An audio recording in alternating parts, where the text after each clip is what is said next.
Good evening, everyone, and welcome to Indo-Iran Literature Fest 2021.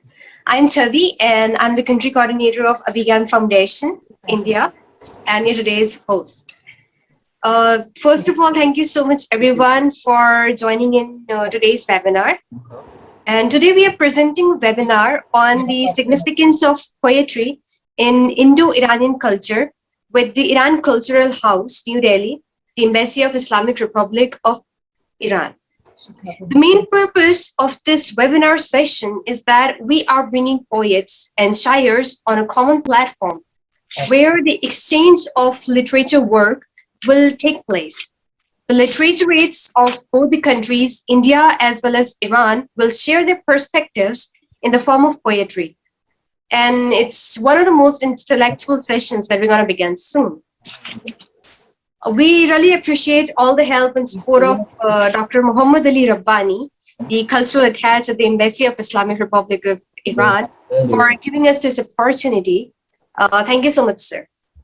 So without any further ado, let's just start with the session.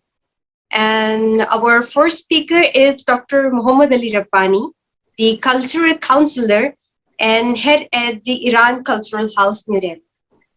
Welcome you, sir, and let's just start. Thank you very much. Bismillah ar-Rahman ar-Rahim. Good afternoon, all.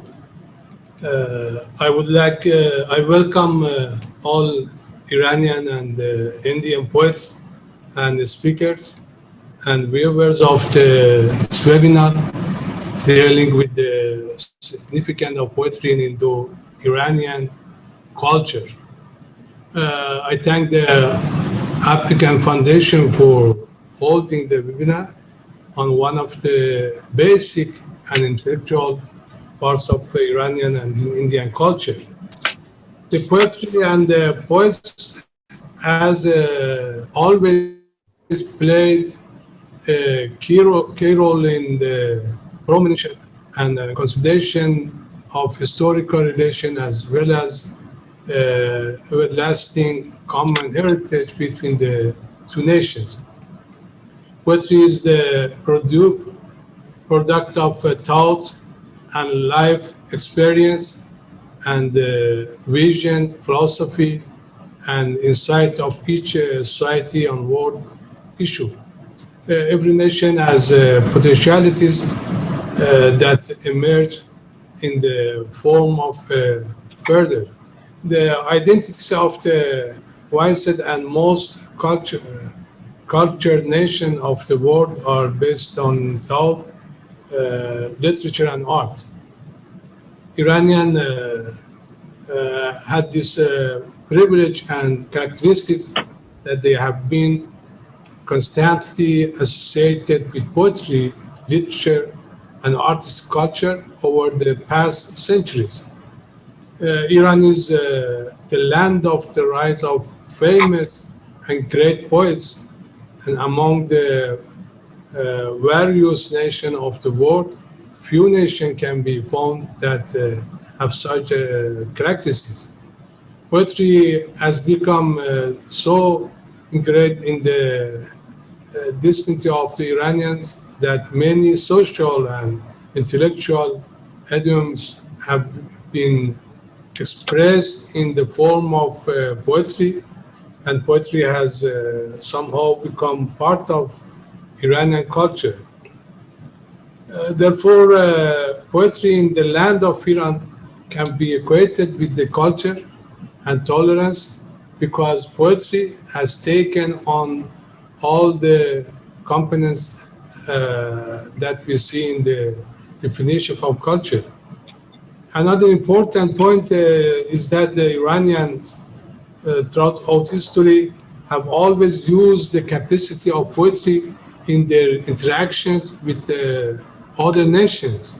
In addition to conveying the message and introducing culture, this attention was a large part of the connection and interaction of Iranian with other nations through poetry. Even today, many nations know Iran because of its great poets such as Sadi, Hafez, Khayyam, and other famous poets. Iran and India, which have always been considered as the main centers and promoters of cultural and spiritual elements around the world, were able to build the most prominent and effective common cultural elements through a strong bridge that they have built through poetry.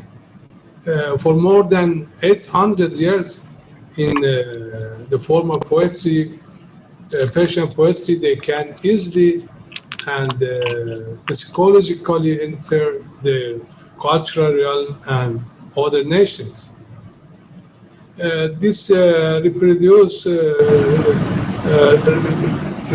reciprocal and common cultural and literary relationship between Iran and India was able to globalize the poetry of Persian mysticism, which is the most delicate, human, and universal dimension of the human culture realm, in the form of Indian literary school and style, and provided opportunities for interaction and dialogue with other nations.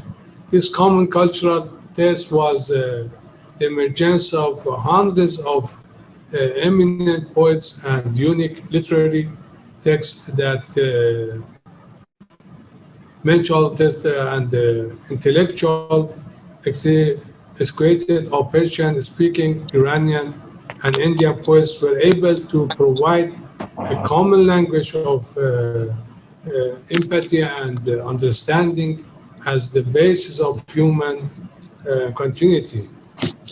Even today, the factor of language, poetry, and literature, mysticism, and philosophy, which are considered the pillars of culture and play an influential role in the formation of common consciousness and way of life, can be, as in the past, within the common and original moral and cultural values and ideals of the two nations, creating a lasting sense of trust and friendly communication can play an important role between the nations. In the current complex international situation in which human beings are involved in many problems, certainly using the potentialities of poetry can promote peace and tranquility and friendship between nations, especially the two great nations of Iran and India. The culture of the two countries can play an influential role in the stable and effective relation between the two nations. اجازه میخوام چون بحث زبان فارسی هم هست چند نکته رو هم به زبان فارسی عرض بکنم. بر ترتیب بینید شعر محصول فکری و بازتابی از تجربیات ملت هاست نسبت به پدیده هستی و یک نمادی است از دانش و دانایی و حکمت ملت. و از این رو اقبال راهولی به تأسی از کلام پیامبر در شعری این رو این گونه بازتاب داده که شعر را گر حکمت و روشنگری است، شاعری هم وارث پیغمبری است. لذا هر ملتی طبیعتاً قابلیت‌هایی داره که در یک ویژگی ظهور و بروز کرده. طبیعتاً ملت ایران در طول تاریخ گذشته اون چی که به عنوان یک ویژگی بارز تونسته به جوامع ملت‌ها معرفی بشه در قالب فرهنگ و به ویژه شعر بوده. از این رو شعر جزء لاینفک از فرهنگ و تمدن ایرانی محسوب می شده و همواره با جان و روح ایرانیان عجین بوده، بدون که واقعا از فرهنگ قابل جدایی نبوده. نکته اساسی دیگر این که هنر بهره برداری ایرانیان از شعر و کارکردهای شعر در فراز و فرودهای تاریخی و خروج از بحرانها و همچنین بهره‌گیری از شعر به عنوان یک رسانه در تعاملات بین‌المللی بوده. خب نمونه‌هاشو ما شاهدیم در طول تاریخ. بعد از حمله اعراب و همچنین بعد از حمله مغولان ایرانی‌ها توانستند به خوبی از ظرفیت شعر در بازسازی فرهنگی و تمدنی خودشون استفاده بکنند و اون فضای یأس و ناامیدی رو با شور و هیجان رو مبدل بکنن به یه فرصتی جهت بالندگی سنت‌های فرهنگی و به ویژه ادبی و تمدنی خودشون.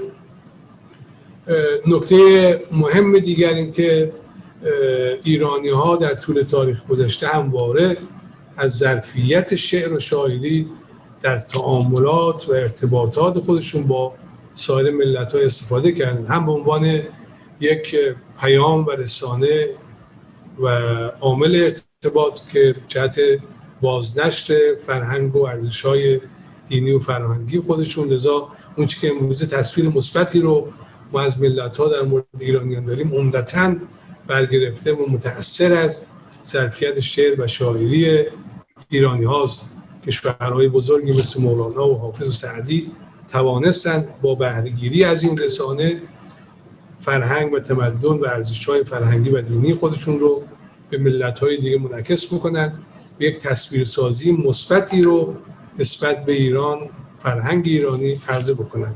نکته دوم مهم دیگر این که ایرانی‌ها از زبان شعر و از ظرفیت شعر به عنوان زبان گفتگو، تعامل و همکاری با سایر ملت‌ها هم استفاده کردند.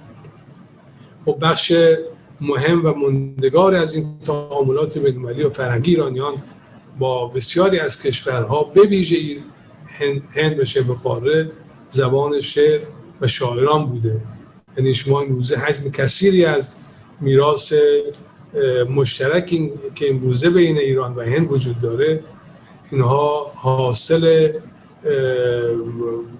تراوش‌های فکری شاعران و عارفان بزرگی بوده که در مورد شعر و ادب از خودشون برجا گذاشتند. لذا شاید بتوان گفت که شعر فارسی بارزترین جلوه تعامل و زبان گفتگوی ایرانیان با شبه قاره بوده و شاعران و شاعران عارف مسلک به ویژه نقش اساسی رو داشتند و این تعامل، گفتگو و همکاری موجب شکل‌گیری یک فهم مشترک و همکاری مشترک در تمدن سازی بین ایرانیان و هندی ها شد که طبیعتاً ما بخشی از بازنشر و جهانی سازی ادبیات فارسی رو محصول این همکاری مشترک هندی ها با ایرانی ها میدانیم که طبیعتاً اگر شعر فارسی به سرزمین هند وارد نمیشد، اروپایی ها یا دیرتر یا بعضاً شاید هنوز بسیاری از آثار شعر فارسی و بزرگان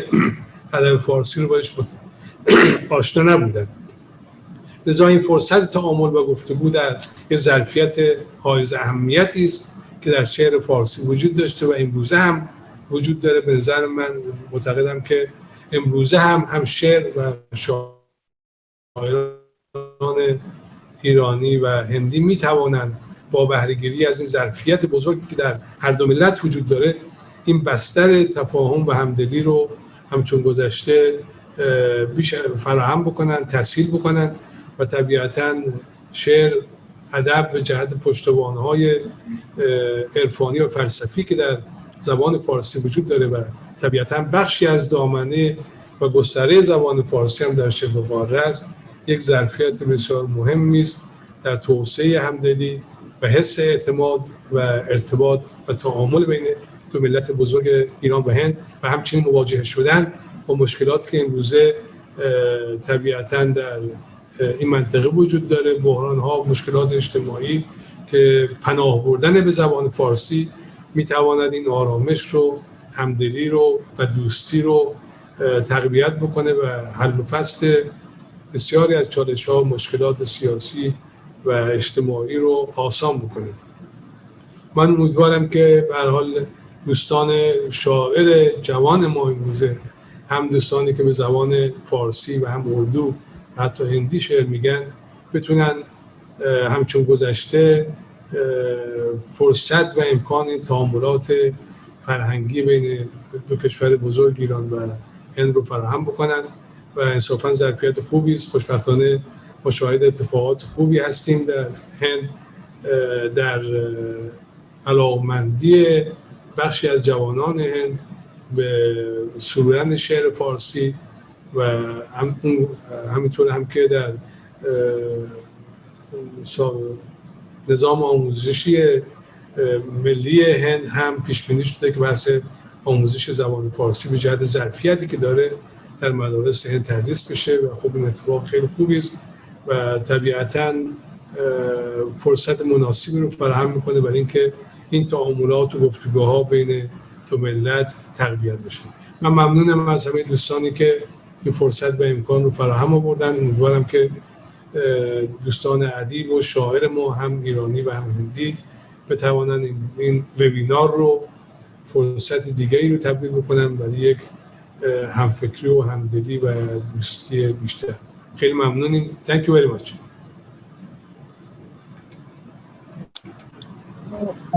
Shall we please start with the next our guest? Yeah. So next we have Miss Tara Iqbal. She's an Urdu poetess from India and she's done her MA in Urdu and Hindi. I warmly welcome you, Miss Tara Iqbal. Taraji, please unmute your mic.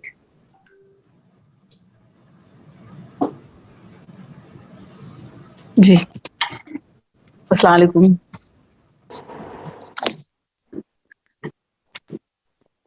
मुझे शायरी सुनानी है। जी बिल्कुल, आपके लिए मंच खुला है, आप जैसे चाहें। जी नहीं, अभी थोड़ा सा हो रहा था ना तो हमने सोचा शायद ऐसा कुछ नहीं, आवाज अच्छा मेरी आवाज आ रही साहब? जी बिल्कुल। जी, एक गजल का मतलब है कि गुलों के लब पे तबस्सुम महकने लगते हैं, गुलों के लब पे तबस्सुम महकने लगते हैं, हवा के साथ शजर रक्स करने लगते हैं, हवा के साथ शजर रक्स करने लगते हैं, गुलों के लब पे तबस्सुम महकने लगते हैं, हवा के साथ शजर रक्स करने लगते हैं, और तुम्हारे साथ चलें भी तोड़ने लगते हैं। ये आपकी नजर है बरखा जी।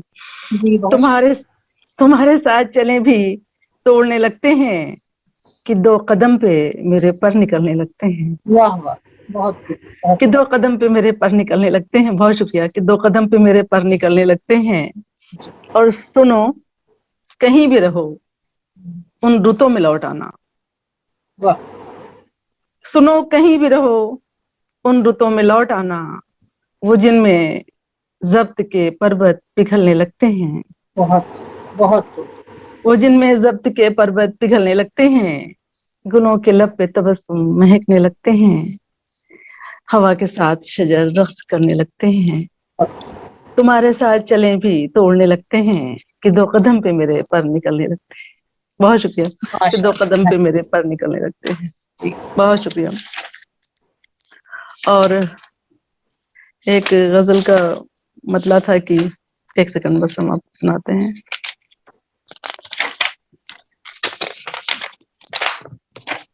बहुत इंतजार के बाद मौका मिला है आपको सुनने का। जी मुझे बहुत अच्छा लग रहा है। समझ नहीं आ रहा है क्या बोलूं आपको। शुक्रिया तो बहुत छोटा सा लफ्ज लग रहा है। बहुत कुछ बोलना चाह रहे थे आपको हम। तो एक था कि हमारा भी नया लिखा है हमने आज ही कल में। जी। तो हम चाह रहे थे कि आप तक रखें अपना वो। जी। है कि गुमनाम साहिलों से गुजरना है अब मुझे, गुमनाम साहिलों से गुजरना है मुझे, गुमनाम साहिलों से गुजरना है अब मुझे, तेरी ही याद यानी सफीना है अब मुझे, तेरी ही याद यानी सफीना है अब मुझे। और इसी का हुस्न मतलब है कि अपना ख्याल आप ही रखना है अब मुझे, अपना ख्याल आप ही रखना है अब मुझे, यानी तुम्हारा काम भी करना है अब मुझे। बहुत खूब, बहुत खूब। यानी तुम्हारा काम भी करना है अब मुझे, और दानाइयो कहाँ हो मेरा हाथ थाम लो, दानाइयो कहाँ हो मेरा हाथ थाम लो, कागज की कश्तियों से उतरना है अब मुझे। वाह वाह, बहुत ही खूब, बहुत ही खूब। लग रहा है कि सब आज मुझे ऐसा लगता है कि जैसे मुझ पर अमल हो रहा है। बहुत ही अरे नहीं नहीं, हमारी क्या, कागज की कश्तियों से उतरना है मुझे, कागज की कश्तियों से उतरना है अब मुझे।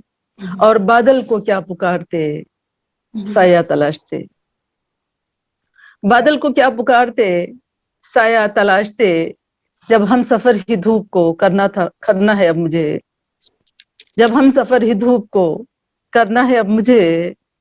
और एक बेनवा जजीरे पे लेकर चलो मुझे, एक बेनवा जजीरे पे लेकर चलो मुझे, खामोशियों को बैठ के सुनना है अब मुझे। वाह वाह, बहुत ही खूब, बेहद उम्दा। खामोशियों खामोशियों को बैठ के सुनना है अब मुझे। और रखते सफर में तारा दुआ भी नहीं है साथ, वाह रखते सफर में तारा दुआ का नहीं है साथ, यानी अजियतों से गुजरना है अब मुझे, माशाअल्लाह माशाअल्लाह। यानी अजियतों से गुजरना है अब मुझे। अपना ख्याल आप ही रखना है अब मुझे, यानी यानी तुम्हारा काम भी करना है अब मुझे, यानी तुम्हारा काम भी करना है मुझे। मुझे वक्त बता दीजिए तो उस हिसाब से हम पढ़ें भाई। एक गजल, एक कुछ और सुना दे, अभी तसल्ली नहीं हुई। जी जी जी, बिल्कुल बिल्कुल। मैं बस आपको 1 मिनट के लिए बीच में रोकती हूँ। बिल्कुल। Dr. Rabani, do we have anyone who can translate in Urdu and Persian? Mr. Mehndi and he is busy, I think. ठीक है, आप प्लीज कैरी ऑन करें तारा जी। Okay okay.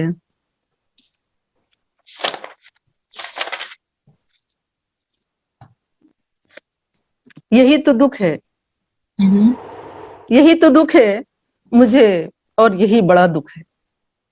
वाह। यही तो दुख है मुझे, और यही बड़ा दुख है। कभी वो पूछता मुझसे कि मुझको क्या दुख है। वाह वाह, कभी वो पूछता मुझसे, बेहद उम्दा। कभी वो पूछता मुझसे कि मुझको, एक नुस्वानी लहजा है ना, कभी वो पूछता मुझसे कि मुझको क्या दुख है, और हमारा छोड़ो, हमारा अभी नया दुख है। क्या बात है, बहुत ही खूब, बहुत ही हमारा छोड़ो, हमारा अभी नया दुख है। चलो तुम अपना बताओ कि तुमको क्या दुख है। चलो तुम अपना बताओ कि तुमको क्या दुख है। और दुखों को बांट कर रखा है उसने खानों में, दुखों को बांट कर रखा है उसने खानों में। ये तेरे हिस्से का, और ये तेरे हिस्से का है, और ये मेरा दुख है। क्या बात ये तेरे हिस्से का है, और ये मेरा दुख है। और ये शेर बतौर खास कि न रंग जख्म ने बदला, न दर्द ने तासीर, न रंग जख्म ने बदला, न दर्द ने तासीर। दराज खोल कर देखा वही हरा दुख है। बहुत ही खूब, बहुत ही उम्दा। दराज खोल कर देखा वही हरा दुख है। क्या बात है, क्या बात है। और यही तो दुख है मुझे, और यही बड़ा दुख है। वाह वाह, और यही बड़ा दुख है। जी, अब बाद में मौका देंगे, जब भी अभी सर लोग कर लें तो उसके जी बाद जब बिल्कुल, कहें तो ऑफिस में आ दें। बहुत शुक्रिया, बहुत शुक्रिया, बहुत शुक्रिया आपका। सच में बहुत मजा आ गया। पहली बार सुना है और लग रहा है कि अभी कितना और सुने। जी जी बिल्कुल। इंशाल्लाह मेहमान है हमारे। जी। Then we have next with us Dr. Ali Khafze, the Deputy Cultural Counselor and the Poet of Iran. We welcome you, sir. Thank you. मेरा आवाज अच्छा है? माशाल्लाह, बहुत अच्छा बोल रहे हैं, क्या बात है।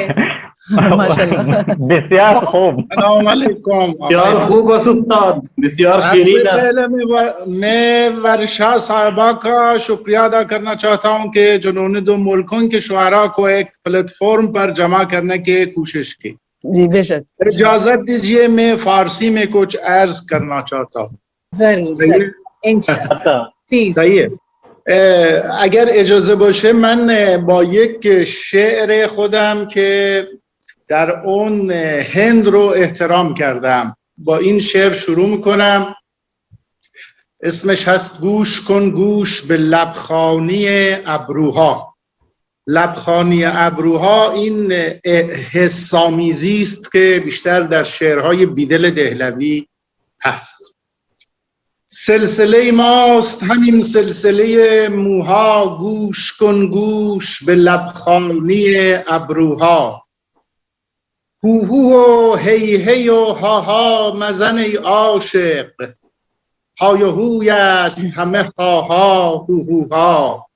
خواب دیدم همه میچرخیم میچرخند، کعبه میچرخد و میچرخند گیسوها. من دلتنگ من خسته کجایم باز، پشت دانایی گل در شب شب. بال بگشایید با من همه سیمرغان، هدهد اینجاست بگو بابتها هوها. همه مرغان به سوی کعبه شدند و من سر درآورده‌ام از معبد هندوها. طوطی قصه مولانایم شاید، مردم و زنده شدم آه پرستوها. آخر قصه همین است که میبینید، هند من گم شده در آن سوی بیسوها.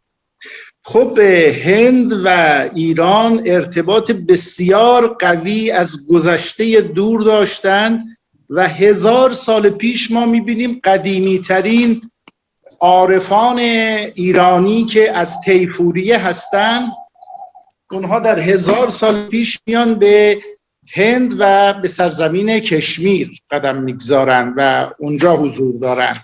باز ورود شخصیت بزرگی مثل صاحب کشف المحجوب هجویری رو داریم، خود شاعر بزرگی مثل مسعود سعد سلمان که به هر حال ریشه ایرانی داره. باز جلوتر میاییم ما معین الدین چشتی اجمیری رو داریم که باز از ایران میاد همراه با پیرش. اینا همه شاعر هم هستن، یعنی دیوان شعر داره هجویری. مسعود سعد از بزرگان شعر هندوستانه. اجمیری شعر بسیار معروفش همون شاه هست حسین، پادشاه هست حسین. میر سیدعلی همدانی بعدش میاد که شما میر سیدعلی همدانی رو میبینید به عنوان یک شاعر بزرگی که اولین کسی است که بر دیوان حافظ شرح مینویسه. میر سیدعلی همدانی میاد و به نام شاه همدان. بعدش به هر حال شاعران بزرگی مثل صائب میاد در اینجا که ارتباطهای ادبیش با هند بسیار خوبه. 8 سال صائب در هندوستان ساکن بوده و بنده همین افتخار داشتم در 2 سفر 8 سال تا الان در هندوستان بودم. این یه افتخاریه برای من هم. و بعدش هم حزین لاهیجی و بحث‌هایی که با خان آرزو داشت ایجاد یک مکتب ادبی نقد ادبی در ایران و هند کرد. اینها ارتباط‌های بسیار سازنده بوده بین شعر ایران و شعر هندوستان و همیشه این دو از هم استفاده کردند.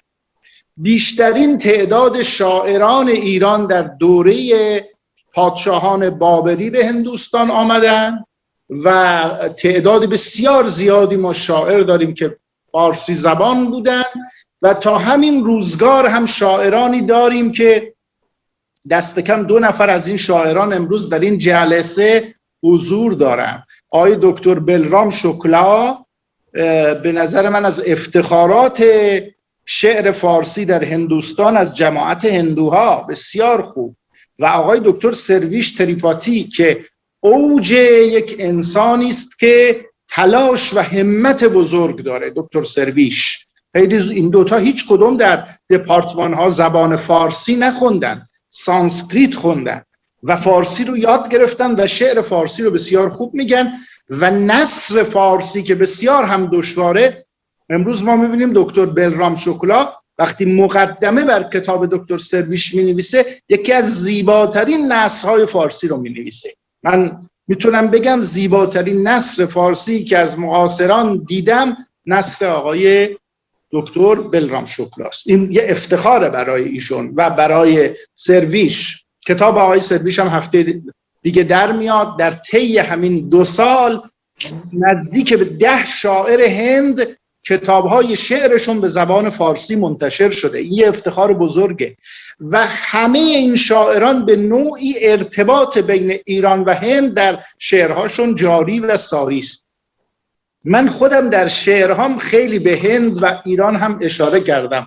از دوستان دیگه، از آقای مهدی باقر من میخوام یه بیتی بخونم. میگه ز لطف شعر خوش فارسی که ریشه ماست، چه روزهای خوشی بین هند و ایران است. دوستان بزرگوار ما، آقای دکتر شکراللهی، دکتر کافی، عزیزان دیگر حتما به ارتباط ادبی بین ایران و هند در قرون گذشته اشاره میکنن. من میخوام به همین زمان حاضر اشاره کنم، به شاعرانی که الان حضور دارند و اینها چقدر پررنگ به ارتباط فرهنگی بین شعر ایران و هند دارن دامن میزنن و گسترش میدن.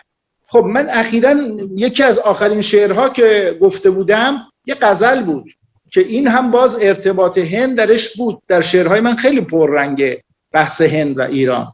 ما جدا هستیم آری همچنان از هم جدا، نیست اما بر سر ما آسمان از هم جدا. فتنه میبارد بر این باغ خزان ریز غریب، دشمنان یک جا نشسته دوستان از هم جدا. آخرش میگم همچو صائب 8 سالی هست دل بستم به هند، نیست ایران من و هندوستان از هم جدا. خب همین شعر رو خیلی از دوستان هندی هم استقبال کردن.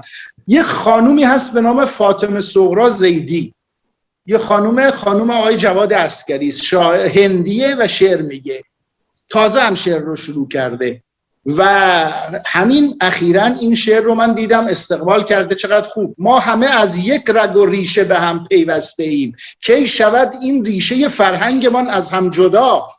هر دو مرز پاک من ایران و هم هندوستان، می شود آیا شوند این دوستان از هم جدا. این خیلی خوبه که تو شعرهای دوستان دیگه، تو شعر آقای علی اصغر الحیدری، تو شعر آقای اخلاق آهن، پروفسور اخلاق آهن، تو شعر آقای ارزم به حضورتون عزیز مهدی، بسیار پررنگ. باز در شعر دوستان دیگه‌ای که همینجا الان حضور دارن، خود آقای دکتر بلرام شکلا، آقای سرویش تریپاتی، اینا همه، خانم پروفسور حسینی که جدیداً شروع کردن به شعر گفتن، اینا همه به نوعی به ایران و هند ارتباط برقرار هست و احترام میگذارن. من یادمه در کنگره‌ای به نام کنگره استادان سراسر هند بود، آقای دکتر موکرجی رئیس جمهور هند، ایشون سخنران بود. اون موقع وزیر خارجه بود، هنوز رئیس جمهور نشده بود. در مرشدآباد هند برگزار شد حدود 12 سال پیش. ایشون سخنران بود، آمد یک سخنرانی کرد، گفت همه کشورها با هندوستان ارتباطشان بر اساس ارتباط دیپلماتیکه، اما ارتباط ما با ایران بر اساس ارتباط با فرهنگ تعریف میشه. ارتباط دیپلماتیک یک چیز جداست، ارتباط فرهنگی یک چیز جداست. این صحبت آقای دکتر موکرجی رئیس جمهور دولت کشور هندوستان بود.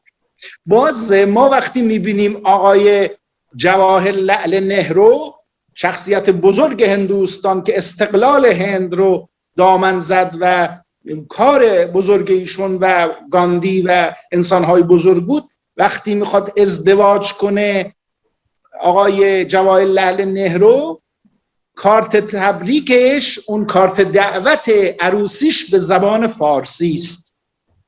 پدر تاگور، در خاطرات خود تاگور هست که میگه هر روز پدرم غزلی از حافظ شیرازی را از حفظ میخوند. اینها به هر حال ارتباطهای شعر بین ایران و هند. خیلی از عزیزان اینها رو میدونن، اینها باید کتاب بشه، چندین کتاب شده. من اخیراً یک کتاب از خانم پروفسور صفوی دیدم راجع به همین ارتباط بین ایران و هند رو یک کتاب کرده بود و باز هم جا داره که دامن زده بشه، ادامه پیدا کنه.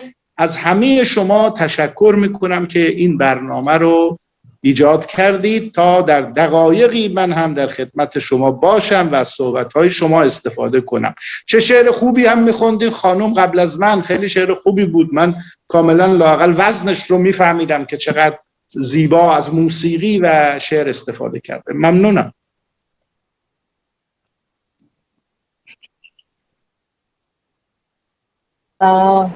Could I suggest something if someone is there who can a little bit translate, so we can also like I know, but I couldn't find properly what he's saying. So if there is someone who can a little bit do tarjuma, translate, so that will be good.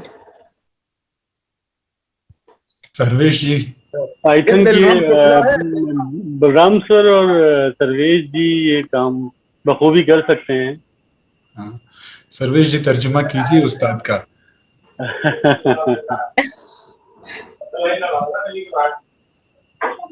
जो आप यही करें, आप उपस्थित हैं तो मैं क्या बोलूं.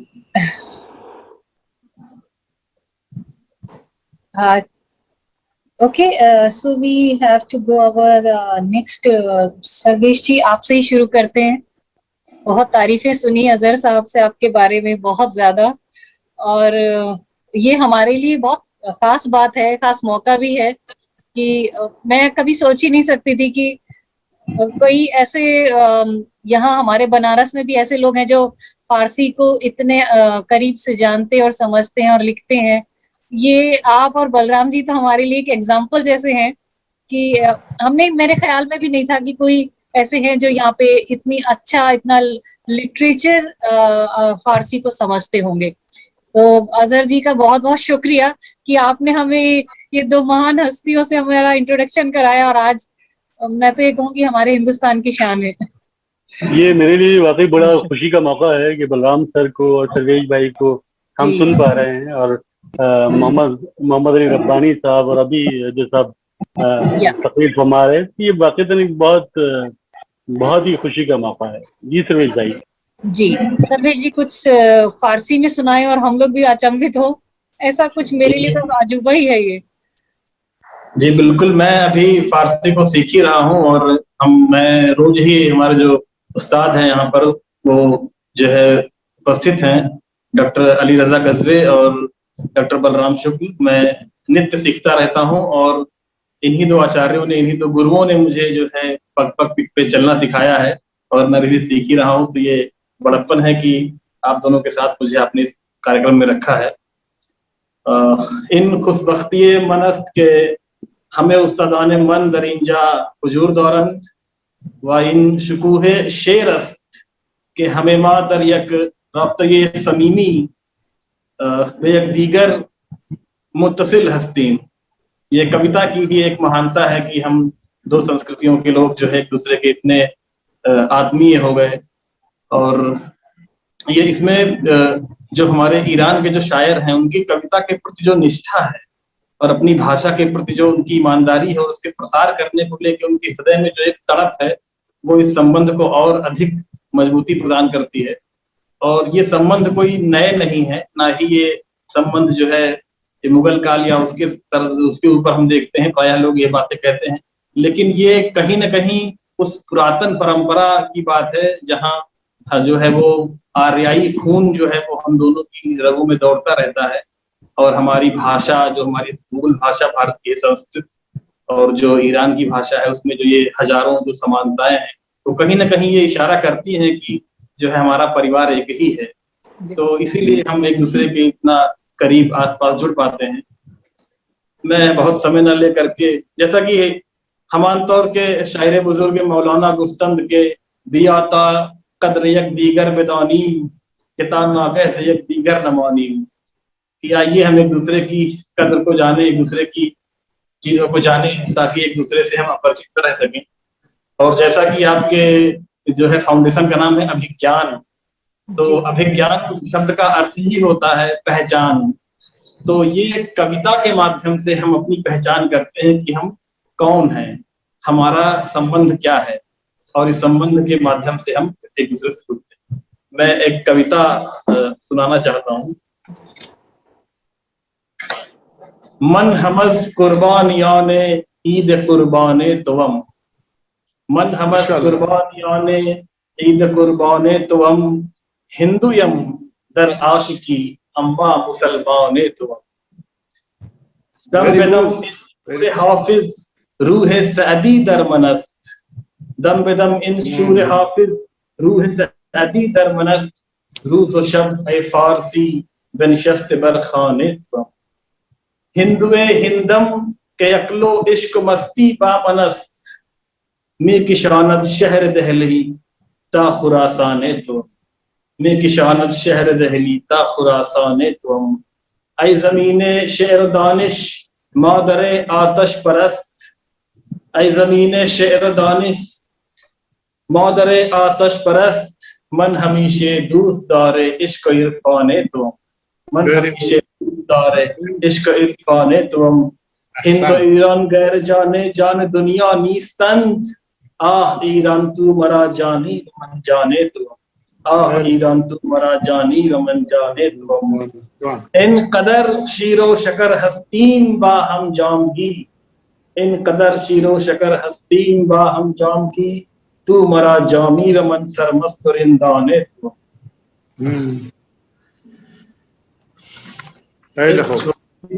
कविता और जो आपने कही थी सुनाने के लिए, ये कविता इमाम रजा के बारे में है। जब हम एक दूसरे की संस्कृतियों पर जुड़ते हैं तो और नजदीक होते हैं, और संस्कृत पढ़ने वालों की ये बड़ी विशेषता होती है कि वो जिस विषय पर लिखते हैं उसमें डूब जाते हैं। इसीलिए कभी जो है किसी राजा की बड़ाई में किसी कवि ने जो है दिल्लीश्वरो व जगदीश्वरो व, क्योंकि संस्कृत कवियों की कमी नहीं है, ये उनकी तन्मयी भवन योग्यता है कि वो जिस विषय का वर्णन करते हैं उसमें डूब करके उस बात को कहते हैं। तो ये कविता है, हब्बजा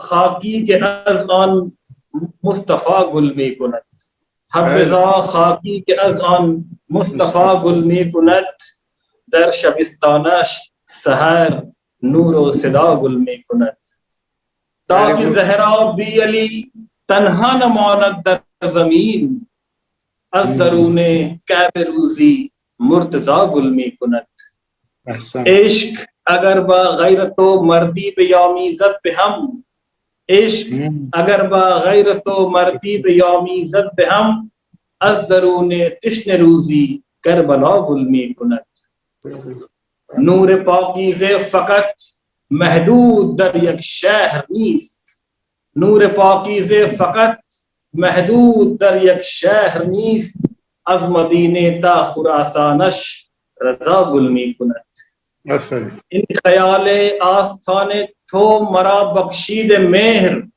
इन ख्याले आस्थाने थो मरा बख्शीद मेहर, अज़ निगाहे आसिमान सल्ले अला गुल में कुनत, ऐ इमामे आशिकान इन बी समर्रा सब्ज़ कुन, ऐ इमामे आशिकान इन बी समर्रा सब्ज़ कुन, अज़ निगाहे गर्म तो सिद्को सफा गुल में कुनत, दिल बे पाबू से थो आमद चश्म मुश्ताके तुशुद, दिल बे पाबू से थो आमद चश्म मुश्ताके तुशुद, दर दुआए दस्ते मस्तान रब्बना गुल में कुनत, दर दुआए दस्ते मस्तान रब्बना गुल में कुनत, हसरते पाबूस दीदारत मरा दीवान कर, हसरते पाबूस दीदारत मरा दीवान कर, खाके गंगा नीज बा यादे शुमा गुल में कुनत, खाके गंगा नीज बा यादे शुमा गुल में कुनत, आमदम अज हिंद था ईरान बे उम्मीदे शिफा, आमदम अज हिंद था ईरान बे उम्मीदे शिफा, दर दिलम खाके खुरासान बा रजा गुल में कुनत, दर दिलम खाके खुरासान बा रजा गुल में कुनत, या खुदा शीरो शकर कुन हिंद ईरान राब मेहर, या खुदा शीरो शकर कुन हिंद ईरान राब मेहर, बाद जिंदर से इशारातो शिफा गुल में कुनत, याद यारे मेहरबान दर खाके ईरान जारी است, याद यारे मेहरबान दर खाके ईरान जारी است, दिल बे यादे दोस्ताने आशना गुल में कुनत, दिल बे यादे दोस्ताने आशना गुल में कुनत। शेर आखिर, ता चरागे खाने ईरानियन रोशन शबद, के पूरे भारत की तरफ से ईरान के लिए कहना चाहता हूँ, ता चरागे खाने ईरानियन रोशन शबद, चिल चिरागे या अली मूसर रजा गुल में कुनत, चिल चिरागे या अली मूसर रजा गुल में कुनत। बेसियार सिपास गुजार हस्तम, सलाम बे हमें सलाम बहुत बहुत शुक्रगुजार हूँ कि आपने मुझे मेरे उस्तादों के सामने ये स्थान प्रदान किया, और अजहर इकबाल भाई को मैं बहुत जो है कृतज्ञता ज्ञापित करता हूँ कि उन्होंने आपसे मिलवाया और इस कार्यक्रम में मुझे रखा। वे स्वयं बहुत अच्छे शायर हैं। आप सभी को धन्यवाद। आपको सुनना हमारी खुशकिस्मती है। वाकईतन बहुत मोहब्बत सर्वेश भाई, क्या उम्दा कलाम आपने सुनाया। Thank you so much. बहुत शुक्रिया। Sure. Actually, we have to go the next. Okay, so the next we speaker. have Dr. Ghulam Reza Kafi.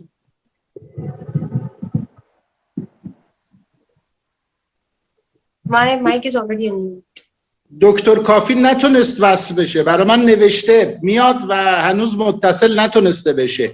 اگر میتونید کمکش کنید. چند بار برای من یادداشت نوشت آقای دکتر بلرام، میگه یادداشت نوشتم نتونستم ارتباط بگیرم، میام اون رمز رو بهش ندادن. رمز जुड़ नहीं पाए, बता रहे हैं उस्ताद कि वो जुड़ नहीं पाए, वो शायद जो आपने भेजा था वो काम नहीं कर रहा है या क्या चीज है. अगर आप लिंक मदद करें हाँ तो چند بار برای من نوشته آقا بلرام، 3 بار. काफी از شیراز هستن نه؟ بله دکتر کافی استاد دانشگاه، شاعر خوبی هم هست. اولین بار که شیراز رفته بودم من دیدمش. خیلی خوب، شاعر خیلی خوبی हैं. बलराम जी, आप के बारे में कह रहे हैं कौन नहीं जुड़ पा रहे हैं हमारे साथ? गुलाम रजा काफी साहब जो हैं वो काफी सब जुड़ नहीं पा रहे हैं. एक्चुअली मेरे पास उनका डायरेक्ट व्हाट्सएप नंबर नहीं है. Doctor Rabbani, can you help us in the connecting mister Kafi? वो लिंक जो है वो किफायत नहीं कर रही काफी साहब के लिए. Can you, Balram ji, can you explain? आप बता सकते हैं, मैंने उनसे बोला कि कनेक्ट करने के लिए, because I don't have that number. شماره ایشون ندارند. اگر برات فرستادم الان شمارهشو برای بلرام فرستادم، همه الان من منتقل میکنم. شاید بشه. अब मैं इनके नंबर पर भेज रहा हूँ. शायद वो You can start it with the next speaker. Dr. Shukrullah is here. Maybe after that we'll join. من منتقل میکنم. شاید فصل بشه. Okay, then shall we move on to the next person? Yeah, sure. Okay, next we have Mr. Balram Shukla, scholar and poet of Sanskrit and Persian languages. He has published 3 Sanskrit and 2 Persian collections of poems, 3 other research books, and more than 20 research papers in the different fields. He also translated several Persian texts directly into Hindi, as we all know that he's still translated into Persian and Hindi both. So we welcome you, sir, and this platform is all yours.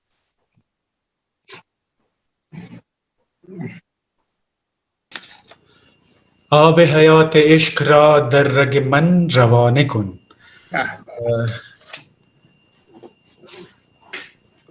سلام بر تمام اساتید و دوستان के हुजूर दौरन दर इन जम. मैं बहुत खुशकिस्मत हूँ कि मुझे इस समिति में, इस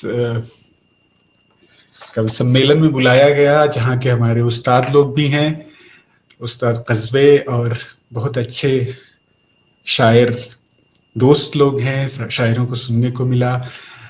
तारा जी का बहुत अच्छा कलाम हमने सुना. अजहर साहब को हम सुनेंगे और ये बहुत अच्छा मौका होगा उनके सुनने का.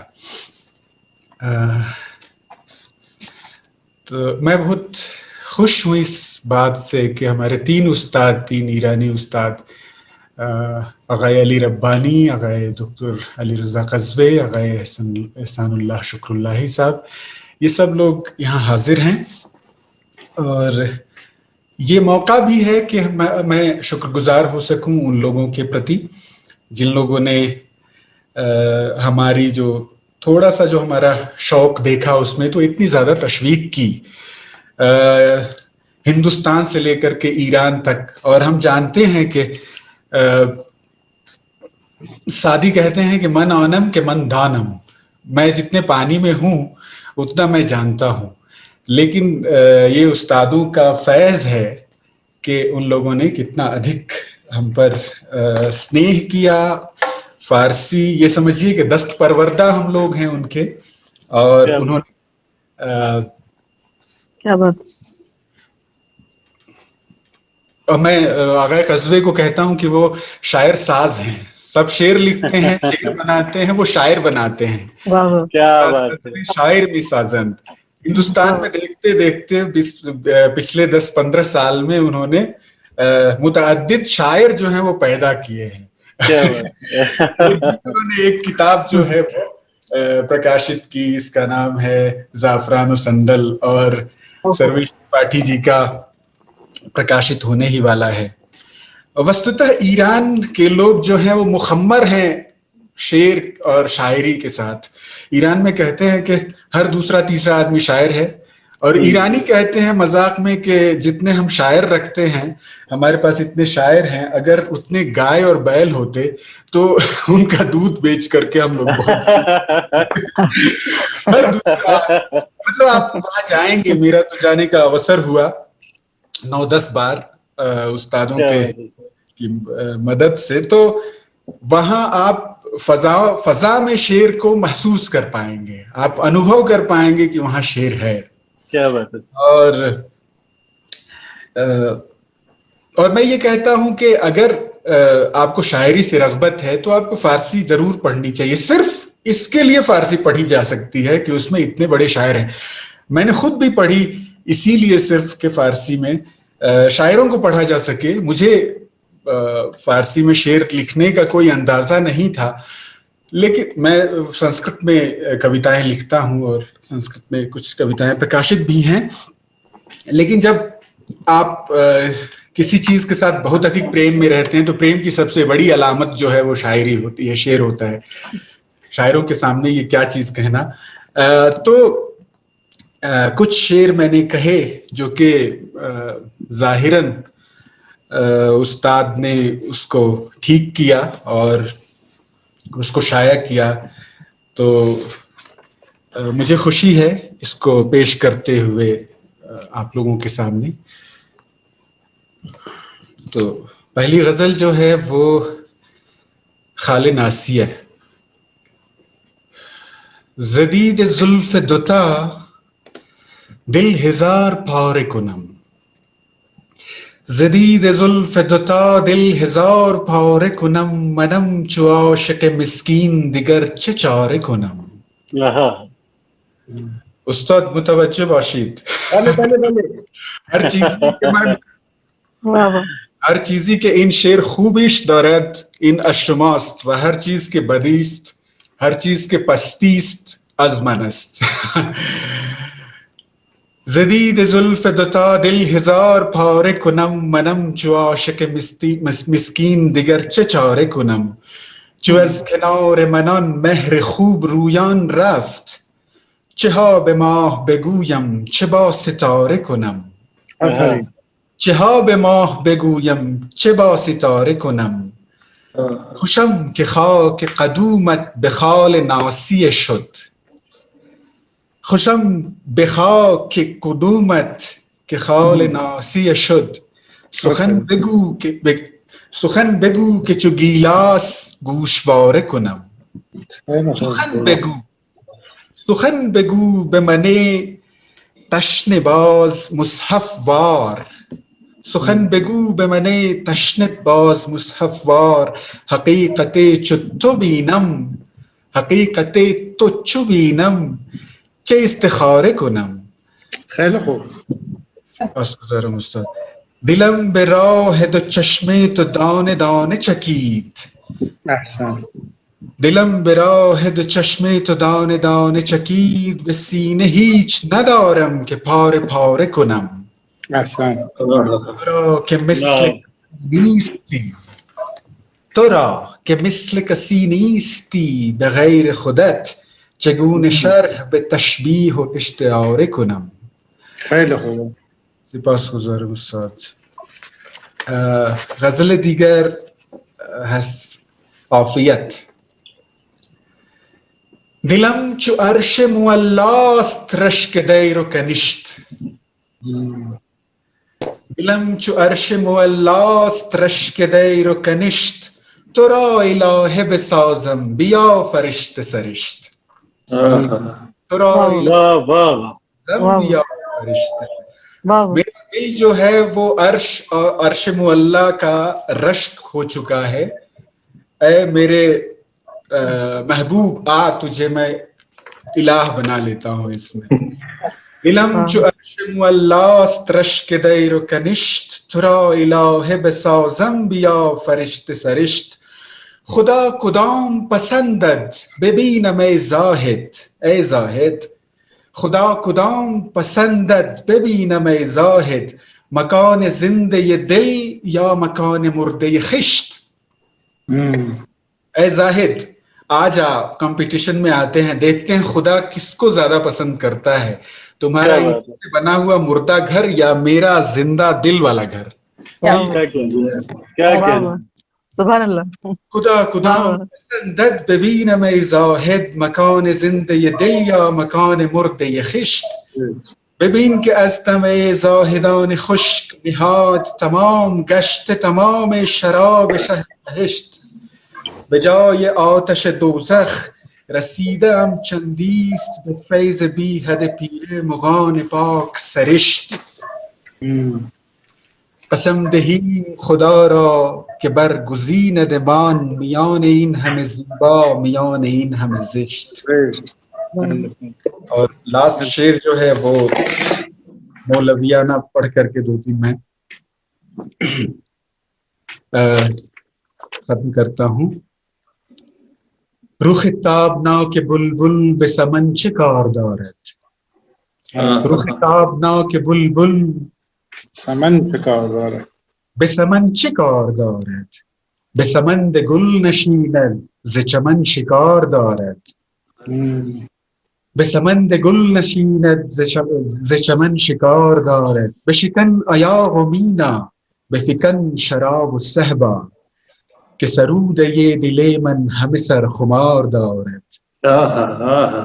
بس شه گل رخان عالم به وزیر خود بفرما. ای شه گل رخان عالم، شه گل رخان عالم به وزیر خود بفرما که دل غریب عاشق دل شعله وار دارد. क्या वाह कहना है। वाह خیلی خوبه. वाह دل ما شکست بالان به کرامت تو شاد است. تو نفس بکش که جانت نفس بهار دارد. به تو روز دارد به لبان روز دارم. دل اوست با کسی که دل روز دار دارد. خیلی तमाम वाह वाह। दोस्तों, मुझे यहाँ दावत करने के लिए आप सभी लोगों को बहुत बहुत एक छोटा सा गुजारिश, जो अभी आपने कहा उसको थोड़ा सा अगर तर्जुमा कर दें तो और भी मजा आ जाएगा, जो अभी आपने आखिर में शेर कहा।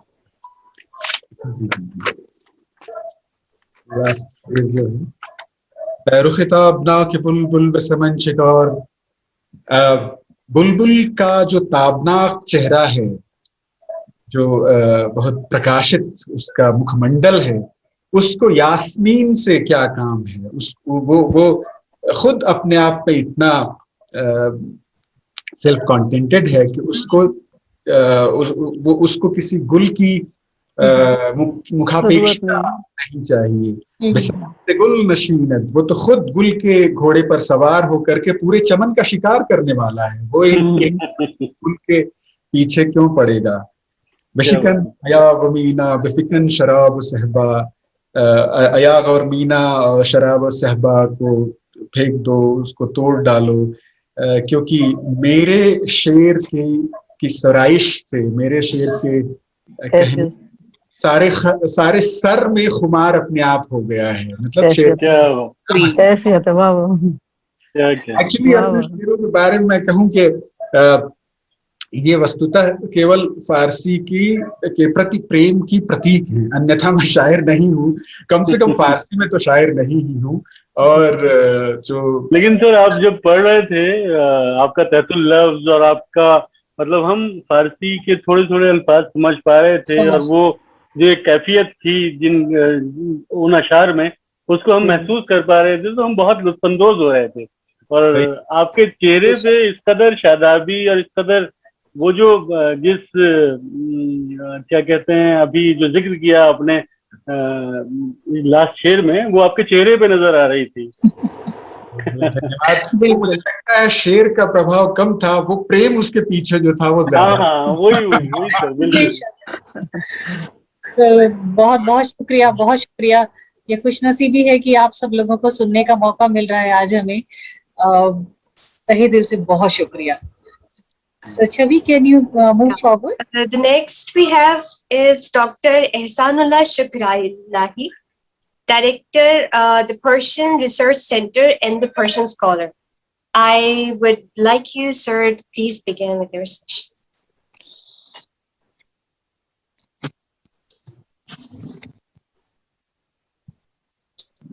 Everybody can hear me? Yeah. Yes, sir. Yes. Okay. In the name of God, the compassionate, the merciful.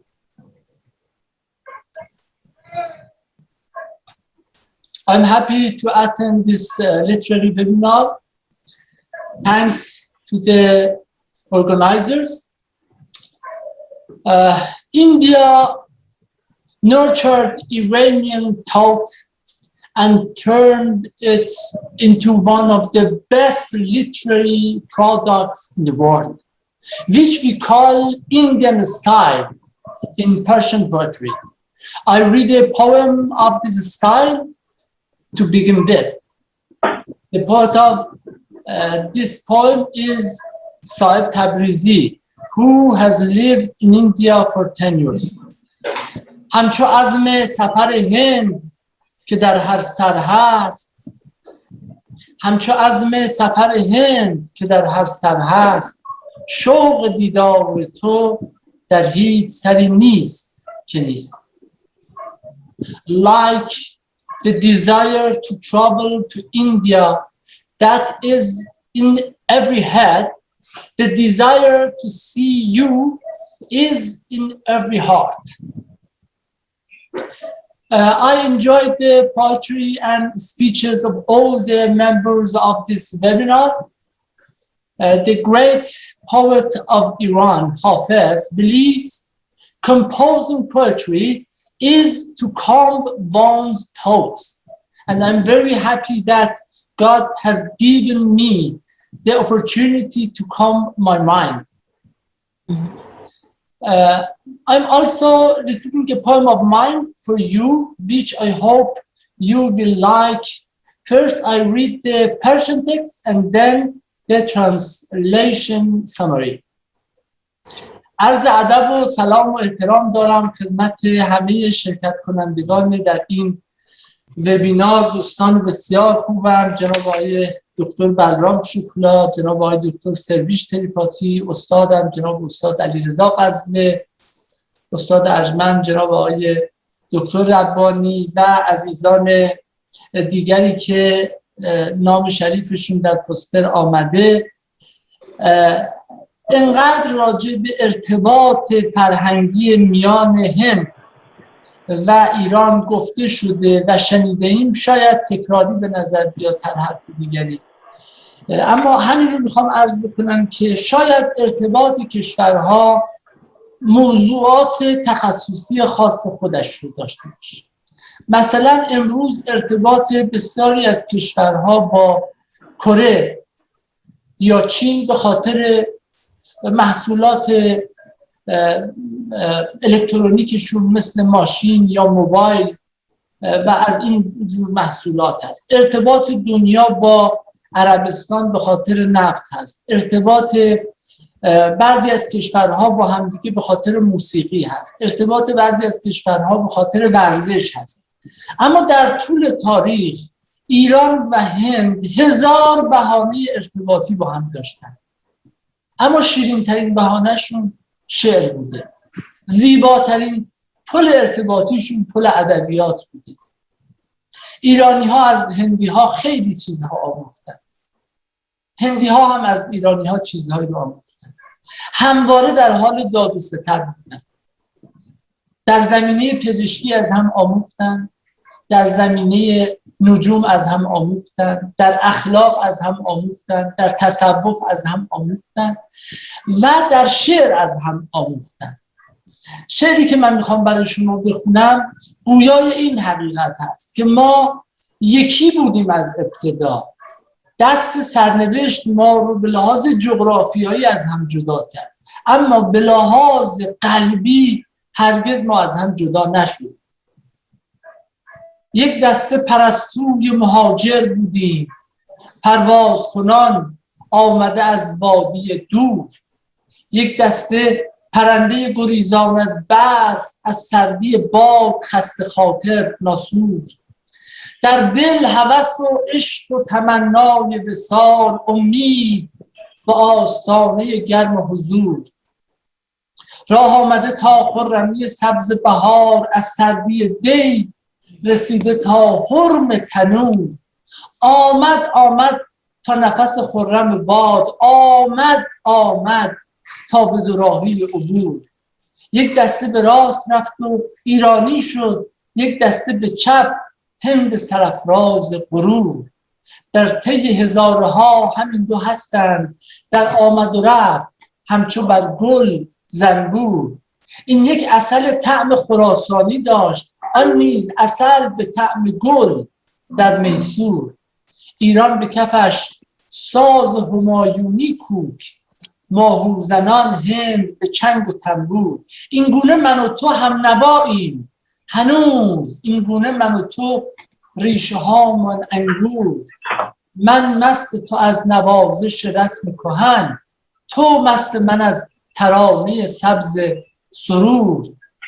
ما دست به دست هم نیایش خوانیم، آینه روشن هم از جنس بلور. ایران دلش از قصه هند آبادان، هند از هنر و فنون ایران مأمور. دلگرمی آریایان مقصد ماست، از حرکت ما اگر بپرسید منظور. بسیار عالی استاد. We were a group of migratory birds who started flying from a distance. We migrated from cold regions to warm and green lands.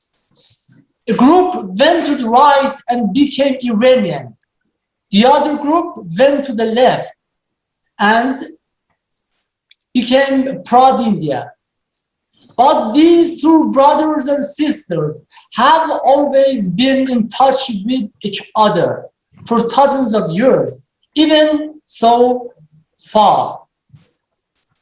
And they have been and are happy with this relationship. We hope that this friendly relationship will always continue. Thank you. بسیار عالی استاد. Thank you, sir. Yeah. Okay. And we will try in future, let me speak. We will try in future that we will connect more and more people from both of the countries, and we'll do a cultural exchange program with the approval of Iran Embassy and with the guideline of Mr. Ali Muhammad Rabbani. That will be our pleasure. So should we start, go again? Okay, so moving on to the next one, we have Azhar Iqbal. He's a poet, storyteller, anchor, and a theater artist from India who works in Urdu and Hindi poetry languages. He's regarded as one of India's most original and radical voices. So I would like Sir to please sign and start with some gratitude words. खुश आमदीद Thank you so much. Azhar इकबाल साहब, खैर बहुत मौका बहुत बहुत लंबे वक्त के बाद आपको सुनने का मौका मिलेगा आज। सामने से कई बार सुन चुकी हूँ, जश्न बहार जैसे बड़े बड़े जलसों में आपको सुना है हमने, लेकिन इस बार काफी वक्त हो गया आपको सुने हुए, तो ये हम सबकी खुशकिस्मती है कि आज आप हमारे साथ हैं।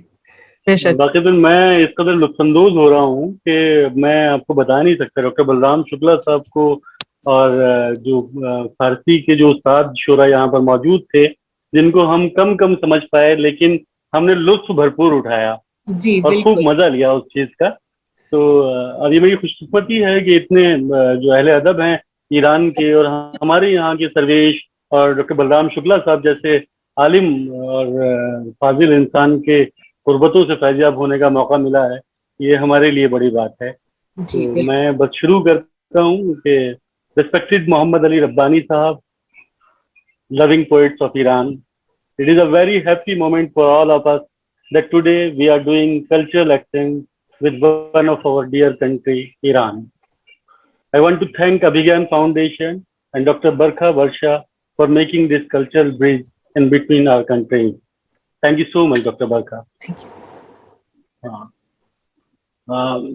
मुझे जो याद आता है, अल्लामा इकबाल का एक कपलेट याद आता है कि मुस्लिम मस्ती सी नरा अजारजू आबाददार, मुस्लिम मस्ती सी नरा अजारजू आबाददार, हर जमा पेशे नजर ला युखलिफुल मियादार। तो जहाँ खुदा वादा खिलाफी नहीं करता है तो मुझे महसूस हुआ कि वाक़ईतन उसकी नेमतों में, उसकी मेहरबानियों में, उसकी रहमतों में कहीं कोई कमी महसूस हमें नहीं होती है। और आज आप सबका मिलना और आप सबसे बातचीत करना वो किसी नेमत से कम नहीं है। थैंक यू सो मच जी। तो मैं एक गजल के चंद अशार समाप्त कर लें कि जमीने दिल एक अरसे बाद जलथल हो रही है, जमीने दिल एक अरसे बाद जलथल हो रही है, कोई बारिश मेरे अंदर मुसलसल हो रही है। वाह वाह वाह, बहुत सुंदर। लहू का रंग फैला है हमारे कैनवस पर, लहू का रंग फैला है हमारे कैनवस पर, तेरी तस्वीर अब जाकर मुकम्मल हो रही है। वाह वाह वाह वाह, क्या बात, क्या बात। Thank you so much. और बड़ी नायत। और हवाए ताजा का झोंका चला आया कहाँ से, हवाए ताजा का झोंका चला आया कहाँ से, कि मुद्दत बाद इस पानी में हलचल हो रही है। वाह वाह वाह, क्या बात। शुक्रिया। और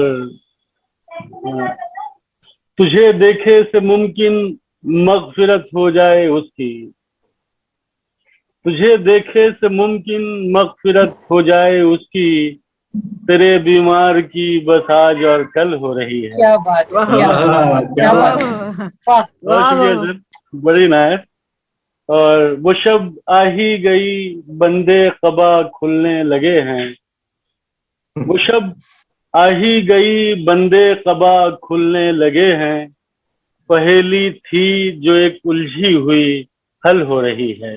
वाह वाह वाह, बहुत शुक्रिया। बहुत सुंदर जी, बहुत अच्छी ये गजल। गजल के बड़ी इनायत गुलाम सर, बहुत शुक्रिया आपका, बहुत मोहब्बत।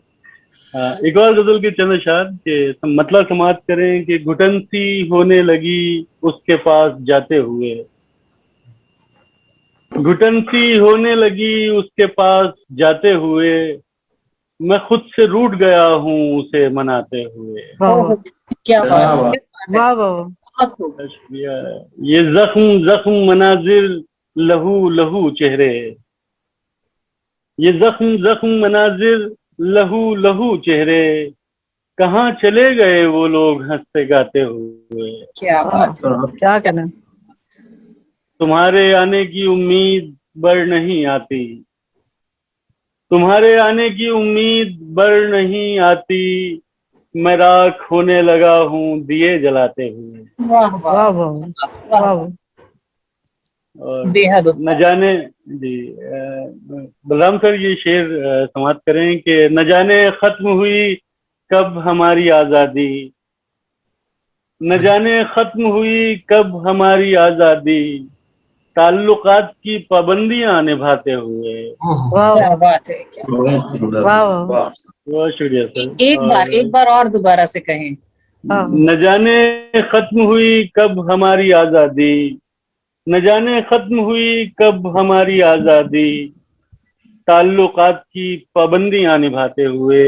और शेर आखिर के है अब भी बिस्तरे जहां पर तेरे बदन की शिकन, क्या बात है अब भी बिस्तरे जहां पर तेरे बदन की शिकन, मैं खुद ही मिटने लगा हूँ इसे मिटाते हुए। वाह वाह बहुत वाह वाह।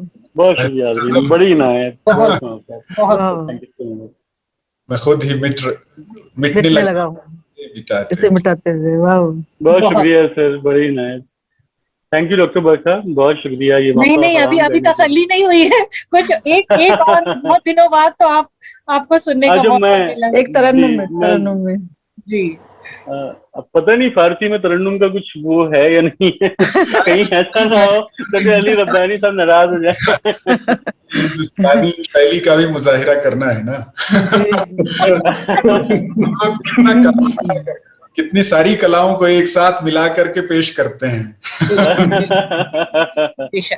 तो मैं गजल सुना देता हूँ कि दरख्तों से था एक रिश्ता हमारा, दरख्तों से था एक रिश्ता हमारा, दरख्तों से था एक रिश्ता हमारा, जमीन उनकी थी और साया हमारा, खड़े हैं मुट्ठियों में रेत लेकर, खड़े हैं मुट्ठियों में रेत लेकर, हुआ करता था एक दरिया हमारा, क्या करें ताल्लुक झूठ की बुनियाद पर था, ताल्लुक झूठ की बुनियाद पर था, मगर वो इश्क था सच्चा हमारा, कोई तो पाँव की जंजीर बनता, कोई तो पाँव की जंजीर बनता, कोई तो रोकता रास्ता हमारा। क्या बात है, क्या बात है। बहुत शुक्रिया बहुत आप तमाम हजरात का, बड़ी इनायत, बहुत मोहब्बत। कोई तो रोकता रास्ता हमारा, अब बरखा जी रोकिए आप। ये सच में हमारी खुशनसीबी है कि आज हम लोग सब एक साथ एक मंच पे हैं। कहते हैं कि गंगा जमनी तहजीब, इसका एक नाम हमें रखना होगा, क्योंकि गंगा जमनी तो हिंदुस्तान के अंदर थी, अब हम अपनी सरहदों से बाहर आ चुके हैं।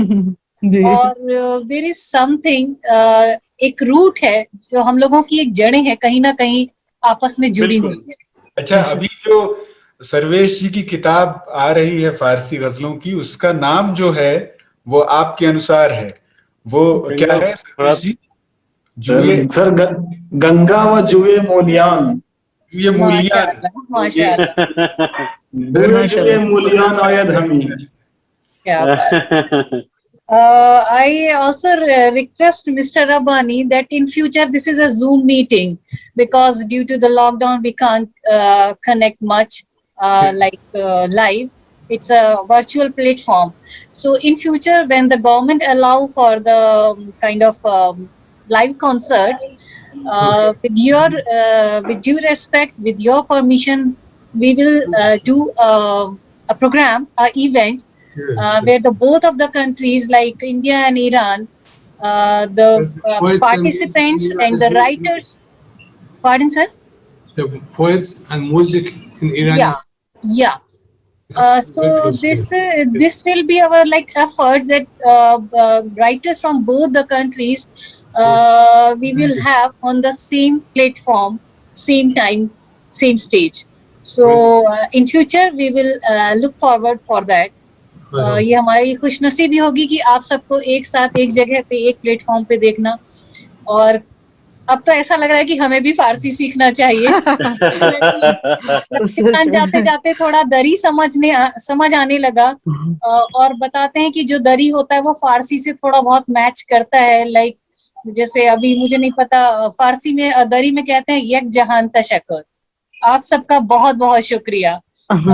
और थोड़ा थोड़ा सीखते हैं वहां पर जाके, और फारसी में ऐसा महसूस होता है जैसे कुछ वर्ड संस्कृत के हैं। बलराम जी इस चीज को ज्यादा समझते हैं। बहुत सारे शब्द फारसी में ऑलमोस्ट जैसे हम लोग संस्कृत में अस्त, अस्ति, अस्तम बोलते हैं, फारसी में कहते हैं शोमा चतुर अस्ति, खूब अस्तम व खैर। सो कहीं ना कहीं मैच करती है ये। अच्छी, अब क्या चाहिए। जी बोल रहे हैं। आपने क्या कहा बलराम? आप बहुत अच्छी फारसी बोल रही हैं माशाल्लाह। आपको माशाल्लाह।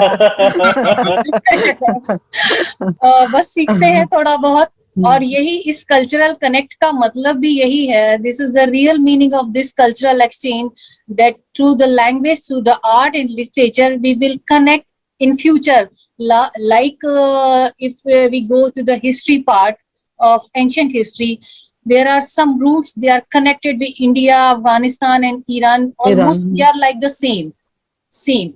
So we are trying to connect through the art and literature. This is our just an efforts. छोटा सा एक योगदान है हमारी तरफ से कि आगे भी ये चीजें और ज्यादा मजबूत हों, ये रिश्ते और करीब हों. And Mr. Rabbani, I have a request from my personal side. Please do arrange a visit for Iran. So we Sure. all go Please, and we please. want to see the beautiful country You're of welcome. Iran. You're welcome. So please Sure. try I hope after to. Corona, as soon as possible, inshallah. इंशाल्लाह Thank you. इंशाल्लाह Inshallah. इंशाल्लाह. So it was really nice to have you all here.